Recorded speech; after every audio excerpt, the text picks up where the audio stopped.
Consumer demands, disruptive technologies, and AI are shaping healthcare for years to come. On Hello Healthcare, we dive deep on these issues with leaders who are driving change. We hope that these stories will inspire you to create and demand a better future in healthcare. Please welcome your host, Alan Tam, Chief Marketing Officer at LCMC Health. Our first 2 seasons of Hello Healthcare are available on Apple, Spotify, Google, or wherever you listen to podcasts. Check out our conversations with some of healthcare's most well-respected leaders in marketing, business strategy, data science, and much more. If you like what you hear, please share with your friends and leave us a review. Thanks for tuning in. Hello, Healthcare. As the needs and expectations of the healthcare consumers have been changing and shifting, so have the expectations of healthcare marketers. From managing and balancing the needs and expectations of internal staff to external patients, the role and responsibilities of today's healthcare marketers have increased tremendously. Joining me today to discuss how healthcare marketers' roles are evolving is Christine Albert. She is the Chief Experience Officer at LCMC Health. Welcome, Christine. Thanks. I'm glad to be here. Christine, you're the first Chief Experience Officer that I've had the opportunity to speak with. Tell me a little bit about what that role is and what you do. Be happy to. So Chief Experience Officer, as we're talking about today, is the perfect example of how marketing and communication roles are expanding. So I started my career in marketing and communications and was a CMO, so Chief Marketing Officer for a growing not-for-profit healthcare system. And we launched a really significant and successful brand strategy that elevated the role of marketing communications, but brand as a business metric. And then I had the opportunity to start leading more things on the people and operations side. So my Marcom world became learning and development, our well-being team, talent and recruitment, and eventually HR operations. And so today I've lost the word marketing in my title and it's expanded to reflect this overall experience that we're seeking to create for our people and the organization, our patient, and for consumers. I think that's an incredibly important role in healthcare, just because healthcare seems so disjointed and siloed compared to other industries that are out there. And I'm so happy that you're working on this. What are some of the challenges within this role as you try to connect the internal organization and build the right infrastructure so that we as healthcare consumers can have a better experience? Well, exactly what you said is the goal is we want to have a unified, ideally frictionless experience for consumers. And that's easy to say and it's really hard to do. And that's really what my team and our vision is all about. So as a whole, we're anchoring to something bigger, which is to look at everything we do is anchored to, brand. It starts with mission, vision, values. It leads to your employee value proposition. How do you live that? How do people in your organization experiencing it in a meaningful way every day? And that translates to patient care. And so rather than having these silos of HR, recruitment, and really functional, the tactical element is still there, but we're just challenging our teams and the organization to kind of widen the aperture and how we think about and how we define our operations and our strategy. So it's really connecting between all of these things, but really the red thread that's running across all of them is consistency in the mission, vision, values, and execution with our employee value proposition. So how do we show up internally? How do you experience this externally? What's been the biggest challenge for you so far in terms of connecting those dots? Like many healthcare system and hospital folks, or just people in the industry in general right now, we've never had more priorities or more pressing priorities. And so it's both the urgency and the sheer number. So like many organizations, we're challenged with finding the best people, especially nurses. So dealing with a workforce and labor crisis that impacts our ability to deliver on our mission. We're going through a lot of merger and acquisition activity as well. So for example, my system has grown to a 9-hospital dual academic system. And we've grown consistently about every 2 or 3 years by adding another hospital or 2. And so when you think about how do you bring together a large organization around a shared vision and the technology, the processes, the infrastructure, to support it. Those are really the dots that our team is connecting. So we're really working on how do we have that consistency in the tools that allow us to deliver on the human side of the business. So what's the most challenging piece? Technology, the process, the people? Which one would you pick? So many to choose from there about what the most challenging piece is. I think it's really kind of a combination of all of those. It's radical change management in the midst of a really high pressure business environment. And in healthcare, we're in this business because we want to do good for others. Mm-hmm. That includes our employees as well as our patients. And so it's just how do you navigate a lot of uncertainty and change, not just at work, but thinking about people as a whole in your life. COVID has really changed, I think, how people think about what's important. How do you prioritize your work, what you want to do, how you choose to spend your time, and what has meaning? And so really having a more holistic look at organizations, the work we do, and the people who support it. So that's a long answer, but I think it's acknowledging the human element and the radical change in what's happening in our worlds. And that's a lot to deal with as a professional and as a person. How do we do that? And how do we have reasonable expectations and also evolve to create environments in which people can thrive? I don't envy your job. I think that's a monumental task. Give me a specific example of something that you guys have done that has been truly amazing and provide some outcomes that just blew everyone out of the water. I have a couple of examples, but I think a lot of this sounds really intimidating, and you're right. It's exciting. It's a huge task. It's really invigorating, but it can feel a little overwhelming. But what we try and communicate even to our teams internally is it's not necessarily we're always doing new work. We're bringing a new lens to the current work that we're doing. So an example of that might be, how do you use digital technology to humanize a healthcare experience? And so like all healthcare providers on our website, we have a Find a Provider tool. That's really a gateway for people to find the right care, provider, person for whatever they need. And so table stakes, traditionally you're going to see that provider, Dr. Albert, medical degrees, kind of the bios and things you would expect, areas of specialty publications, research. And so we took that and just said, consumers we know have an expectation that if you're a physician and you're employed at this hospital or medical center, we trust that you graduated from medical school. That's kind of our expectation. And so we just said, how do we make this a little bit different? So we humanize those provider bios. And so all of a sudden, Dr. Albert, the kind of traditional stuff is still there, but it's lower. And we elevated a lot of our brand element. And so our brand behavior is a little something extra. So what is that thing you do every day that only you can bring? And so for all of our providers, you have suddenly a photo on brand color. It's relaxed. It's not a white coat. It's you as a person. And your bio is a little bit about you. And it's as unique as the person. So an example of this is we have a pediatrician who is really lovely. And his hobby is juggling. And so we have videos of all of our providers as well. And so our video of him is him juggling and talking about how that relaxes patients, especially kids, before you need to give them shots, and just kind of breaks the ice and makes everyone feel comfortable. And so I share this because it's fun to see and you feel like, oh my gosh, I know that person. Even though I don't know them, I'm choosing that person because I feel comfortable. So just by thinking about traditional bios differently, same work, done differently, brand lens, we saw a double-digit pickup to the number of organic clicks and then conversions to appointments and revenue. Wow, that's awesome. So did you have a baseline to compare it to, or did you use the same metrics, or did you have a control group as you went through this process? We had a control group for this physician and provider bio exercise because not everybody was ready to raise their hands and do this kind of different video. Everyone felt very comfortable with the status quo. And I think that's part of what our team in healthcare is challenged with right now is how do you have a challenger mentality for the status quo? Because people's expectations have changed and we need to deliver on that. So we asked for some hand raisers who were brave and would try this with us. We tried it for about 6 to 9 months. We measured against the control group and we saw again that double digit. It was hard to deny across the board and just said, this is really working. Physicians, you care about people connecting with you and you care about your business, delivering on both things. I love the example that you shared. The first thought that came to mind was Patch Adams when you kind of went through that. So have the rest of your providers now converted over to this new format? They have. So we're converting. And as folks join our medical staff, it just becomes kind of who we are, what we stand for, and how we behave. So now it's almost part of we're happy to welcome you to our system. And as part of this, here's what we're going to do for you. But here's kind of how we expect you to show up in the community and for your patients. And here's how we'll support you in that. Have you been able to get any metrics and responses or anecdotes from patients who have now come onto your site? Oh, I love Dr. Albert. We have seen that as well. Almost in parallel to this, we also launched transparency in our patient reviews and star ratings. And so that was great as well. Again, some physicians were eager to try and pilot. Others were a little more hesitant. And so we had different groups running for that as well. And so some of those comments were positive, neutral, some were negative, but by and large, those with those humanized bios performed exceptionally well.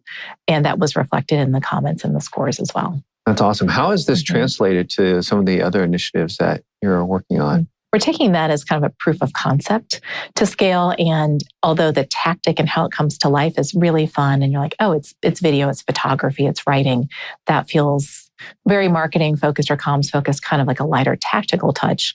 Sitting behind all of that is an incredible depth of primary and secondary consumer research. So the tactic that shows up is fun and colorful, tremendous amount of data and research sitting behind it. So we're marrying those two things, the data-driven insights and then how it comes to life that feels fun and invigorating. So we're taking that and we're also scaling that even for our people. So as we start to think about recruitment and especially retention, same thing. Our people are the secret sauce in our organization. And so we want them to be their unique and colorful and fun selves. And being an organization that's based in New Orleans, we've got a really vibrant culture. We tend to have some really fun people and some fun characters. So we're embracing that. And so we're starting to highlight and elevate our people as well in a lot of our internal and external communications. And people are resonating with that authenticity, and it still has that breakthrough element. It still feels different. I love what you guys are doing, and I love the investments that you guys are driving into that. I think one of the challenges as a marketer within healthcare is often prove your value. Why should we invest in this? And getting budget for these new experiments and new projects is hard. How did you go about doing that? And what would your advice be for others who are trying to do something similar to what you've done here? You raise a good point, making the case for marketing. And that investment is just an evergreen challenge. And so I'd say, it's kind of like shot selection. I play tennis. So it's like, what shot or what pitch do you swing at? Look for a good shot. So where do you feel like you've got good alignment of data? You've got some folks who are willing to work with you and try something. And maybe it's a low dollar investment just to test and learn. That's where we started with a lot of these initiatives, some with our clinicians. We knew it impacted them directly. And they really are kind of the heart of the organization. So I'd say always have that data-driven approach, and then don't be afraid to share the same message over and over again, and to communicate the value and how that basically, how do you speak CEO? How do you speak CFO? How do you speak CMO? They may not be all speaking the same language themselves, and you have to translate your marketing work, click-through rate, other things that people don't care about except us. But what you care about is 25% more people found you. And then of that 25%, 15% made an appointment with you. That's incredible. So it's really learning how to translate the impact of the work, and who is better positioned to do that than marketing and communications professionals. Absolutely. And I like how you're fine-tuning not only the external messaging, but the internal messaging to each of the audiences that you have to partner with to make these projects successful. I think oftentimes that's a huge challenge for folks that are in your position to get things off the ground and moving in the right direction. Hello Healthcare is brought to you by Actium Health. Healthcare leaders use Actium's CRM intelligence to identify their highest risk patients and drive them to care. Increase your patient volumes, revenue growth, and improve your quality scores today. Learn more at actiumhealth.com. And now, back to the show. What's kind of been the biggest challenge outside of, say, budgeting as you kind of round the troops internally? I think the biggest challenge as we think about kind of rallying the troops is really adapting to new expectations for our internal audiences, consumers and patients, and then also having kind of a forward-facing mentality. So doing things the way that they've always been done. Good to know, good point of reference, but it's really incumbent upon marketing and communications leaders to be those people who can see around corners. So our job is not to say order take or to receive what other people want. That's part of it, but really our job is to say, well, here's what we know, here's what we can see, here are some ideas to move the organization forward. So how are you consistently and proactively sharing those ideas? People may not bite. It may not always get off the ground, but you want to be perceived and thought of as someone who is forward-facing, data-driven, but also really human-oriented. Right. I do want to transition a little bit and talk a little bit about technology and how technology plays a critical role for all the work that you're doing, especially when it comes to internal projects and trying to make them external. Tell me about the technology and the stack that's instrumental to how you're building out your programs. Yeah, the tech stack sitting behind all of this work is incredibly important, and we're ingesting so much information. So again, marketing communications, it's really good at distilling things. So you may have lots of silos of information using a CRM tool, customer relationship management, or things like Workday that most organizations have. Those are really powerhouse aggregators, but it's really up to kind of your human intellectual capital. Like, how do you use that? Mm-hmm. How can I bring this to life? So an example of that would be internally, as we've gone through a lot of merger and acquisition activity, tons of HR systems, timekeeping systems, just things that made being a system really hard. And so like many organizations, we've moved to Workday, which is kind of like an electronic health record, but for finance, HR, and all things people. And so that's become a real enabler of creating a human connection for our employees. So as you onboard, new hire, work anniversaries, we can automate and really use marketing automation and then brand voice so that you as an employee receive these custom touch points that nudge you along on recognition, celebration, internal mobility, things that really matter to people that we know.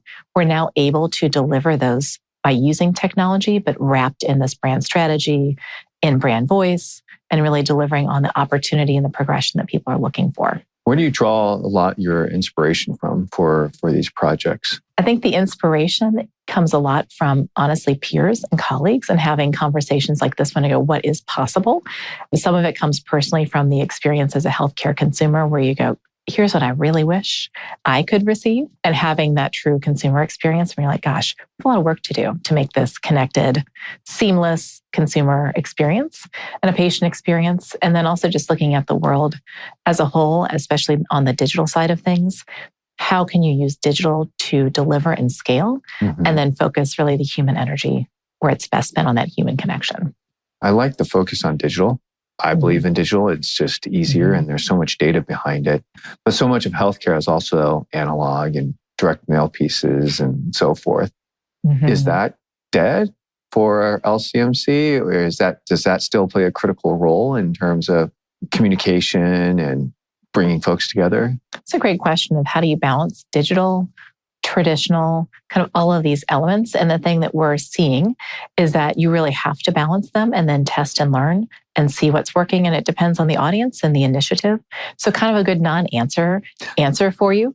But I'd say as things have moved more towards the digital side of delivery and audiences and how they prefer to be communicated with become more segmented, there is kind of a renewed efficacy of things like direct mail, for example. So you used to get a ton of junk mail, and then your email became your junk mail. And now when you send very customized or direct things via a hard copy, oftentimes people respond to it. So it's interesting to see this kind of full circle. And again, it really depends on the audience and what they're looking for. But all of these touch points have a reinforcing effect. So you're seeing and feeling it a variety of ways. That makes a lot of sense. And yeah, what's old is new and so forth. It's kind of the retro look, right? Exactly. So one of the things I'm also curious about is as you're going through this process, what are you hearing internally from these folks who have been part of the experience? What has their feedback been? Do they want more? They want less? Is this too hard? Wrong direction, right direction? The feedback varies. And I'll be honest, having that status quo kind of challenger mentality that I think is so important for marketing and communications leaders is to be forward facing. You're going to have friction. And so you will have some supporters, kind of some agnostic folks, and then a lot of people saying, here's why you can't do it and here's why it won't work. Mm-hmm. And I think you just have to have the confidence to make a good decision and to move forward and know that oftentimes our work is really impactful, but rarely will it impact clinical care, or rarely can you lose millions of dollars. So it's kind of, those are the guardrails. So some things like testing email as a campaign tactic, it's a safe place to play. And so that's not to diminish the work we do, but it's also just to say, what is the worst possible outcome that can happen if we try something new? And then not being afraid to start small and pilot. Sometimes it's just the getting started is the hardest part. And then oftentimes we found those folks who are not on board, it might be 6 months or a year later, and they're going, do you remember when I had that great idea? I'm so glad we did that. And you're like, yeah, that's a great idea. And it comes full circle. And then when people say back to you why it was such a good idea or why it worked, you're like, okay, terrific. And you're on to the next thing. How has this impacted recruiting? I got to say that's probably refreshing for new physicians and medical staff that are coming on board to kind of see what you guys are putting in place. In terms of recruitment and the impact on that, we really are trying to stand out and do stand out, I think, from competitors and just in general. In the market, it's bright, it's fresh, it's human, it's lively. And so the brand is showing up really well. But back to your question about challenges, like many others, the challenge for us on the recruitment side is the labor market is really tough right now and there aren't enough folks for those positions. But also internally, it's how do you have the excellence and the operations sitting behind the scenes? So it's one thing for marketing and communications folks to deliver really compelling recruitment campaigns and also use your internal folks as well as stakeholders to accelerate that work. But it's another to, once you apply, to have a really fast, quick, differentiated human recruitment experience. And that's the thing we're really working on right now, is disrupting the how long does it take? Will I ever hear from somebody? How quickly can we hire? And really making it a applicant first experience, not an organization first experience. If you had to take a look at the healthcare landscape, who do you think is doing it right? Who has that experience kind of figured out? I am not sure that anyone has totally figured it out. So I think we're all in pursuit of this goal of having the best people to deliver regardless of the organization. But I think elements of different organizations do it really well. So I've seen some organizations that really take their current workforce and just say, we have recruiters, but who's better to recruit than our employees? And so we're going to empower you with toolkits, talking points, social media, and really compelling financial bonuses. If you can find nurses or other really high demand folks, we're going to compensate you as we would for an agency nurse. And so I think that's really exciting to see, how do you empower and enable everyone in the organization to create this culture of recruiting? And you're going to recruit people you want to work with. So that's an example of one organization or several I've heard of that have done that really, really well. And then others have done a great job of shortening that recruitment cycle of from application to offer, it might be 2 weeks or less. That's incredible. You've definitely shared a lot of successes and great examples. What are some of the things that you would advise folks who are trying to do the same thing? What are some gaps in, hey, watch this pitfall, don't step in the same mess that I stepped into trying to make this happen? What would some of that advice be? Yeah, I'd love to offer some advice for people to make new mistakes or find out new lessons learned the hard way and not retread what others already know. I think the key lesson for me has been to always trust, but validate. So everyone sees their side of, a beach ball. You can kind of see what's in front of you, but every person around that ball has a different perspective. So your chief nursing officer may have a different perspective than a frontline recruiter, has a different perspective than your social media manager. We're trying to solve the same problem, but how are we starting from the same place of understanding? And so it takes a little more time to collect that information. So it's go slow so you can go fast. And so for me, that's been a lesson learned to be like, well, you said we had this many positions open, but we're seeing something different here. And we're seeing a lot of candidates flow in. So what's happening? So really having a good lay of the land situational analysis. Again, kind of that core foundation of marketing and communications work of where are we today and are we sure we know where we are? Right. Because we need to know where we're going based on that. Right. So what's next at LCMC? What does utopia look like for you? How far away are you from that? We're in the constant pursuit of utopia, but we have really exciting things that are planned. And we have a really strong brand and a mission, vision, values in place, but we haven't really done our employee value proposition work. So how do we take that really strong mission, vision, values, that amazing brand that we have that people are so proud of, but now we have to bring it to life in a really meaningful way. So that's the work that's really making me excited. It's so purpose-driven, but it also impacts all of our business and the bottom line. So for us, it's taking that and making those things really real and tangible. So an example would be, on those employee value propositions, what are we promising you as an employer? And then what are our expectations from you to us in this reciprocity? How do we hold ourselves accountable? So that starts to show up in things that are really meaningful in your everyday life, such as your total compensation, your benefits, your incentives are investing in you as a leader, internal mobility, career progression, you as a person. So that's the work that really has me excited. We know from a lot of research that that's what employees are seeking and they want. They want to have this purpose-driven organization and role, but they need you to help deliver on that. So that's the work that we're starting. That's awesome. How far away do you think you are from achieving all of that? What a big question. I think realistically, to start this work, to get folks on board, and then to have a lot of proof points, we're at day one and it's starting now. So every day we're going to have that progress. But I think it's probably a 3 to 5 year runway to really transform things that are within your system, really big scale. So you're talking about reimagining how you use things like tuition reimbursement or progression as an economic tool for people as well as your community. Those are really big ideas and they are really exciting, but it takes a minute to work through the math and work through the policies and be sure that you viewed it from the lens of everyone and that it can really work. Right. Well, I'm excited about what y'all are working on. I can't wait to see it come to fruition, and I wish you the best of luck in achieving that. I also want to thank you so much for your time and sharing these great insights. You're doing God's work here that's from me as a healthcare consumer, and appreciate everything that you're doing. So thank you so much for coming on the show today. For our audience who definitely want to learn more about what you're working on, what's the best way for folks to get a hold of you and get some of these insights that you've shared with me? I would welcome the opportunity to connect with colleagues in any regard, because that's, I feel like, how you learn the most and have great exchange of ideas. And I'm on LinkedIn. So I'd welcome anybody who's interested in connecting personally to reach out via LinkedIn. And then if you just want to learn more about what we're doing as an organization, LCMChealth.org on our website and our social channels is where you'll see a lot of this brand and people magic come to life. Awesome. Thank you so much, Christine. So for those of you in the audience that want to learn more about how you can create an experience that can transfer and help your healthcare consumers as well as your organization, please do reach out to Christine Albert on LinkedIn. She is a wealth of information and insights. Thank you very much for joining our show today. And until next time, hello. Thanks again for tuning in to Hello Healthcare. If you like what you heard, we appreciate a review on Apple, Spotify, or wherever you're listening.